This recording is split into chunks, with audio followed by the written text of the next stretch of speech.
Kalau tengah diet makan burger macam ni memang puas hati woi. Saya dah lapar tapi tak tahu nak makan apa. Kita nak cari makanan yang boleh bantu kita kempeskan perut buncit dengan lebih mudah, maintain. So jom kita food hunting. Nak burger lah. Nampak ikram macam sedap kat luar. Burger apa yang best? Mana yang paling besar? Paling besar is chicken rice. Mayonis ada ke? Tak ada kan? Tak ada. Okey, saya tak nak mayonis. Dia pakai sos apa? Kita pakai sos sendiri. Saya nak sos tu sikit je. Sikit je. Saya nak rasa biskit dia lebih banyak.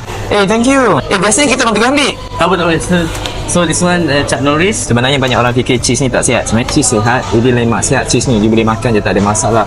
Tapi jangan banyak sangat. Nah, ni bergoreng-goreng ni mungkin korang kena elakkan sikit. Sebab satu kalori tinggi. Satu bergoreng banyak ni kan. Tapi baru goreng je. Nak less yang kalori. Korang boleh buang barang goreng je. Korang cuma makan daging ni, roti ni dengan cheese dia. Dia sebab 30 gram protein. Banyak gila ni. Makan macam ni saya garanti juga boleh kenyang dalam 4 jam, 5 jam. Paling lama pun boleh kenyang 6 jam. Sebab besar gila ni tau. Tetapi sebabkan dia makan yang bergoreng, mungkin siapa yang obes, mungkin ada masalah obesity, gemuk ke, mungkin tak boleh makan banyak sangat. Saya tak boleh makan selalu. Sebulan sekali, seminggu sekali macam boleh jugalah. Satu ini bukan cheat meal. It's a meal for me. Dan ingat, tujuan kami buat semua video ni untuk memastikan untuk bagi awareness kepada anda. Semua makanan dalam dunia ni takkan buat korang gemuk dan boleh buat kita gemuk dan corak pemakanan kita. Boleh je makan, yang penting anda faham konsep nutrien dan konsep kalori anda. Saya tak perasan. Rupanya dia ada lagi satu patty burger kat sini. Tambahlah protein dia. Kena berbaloi lah. Dia gedak memang mantap.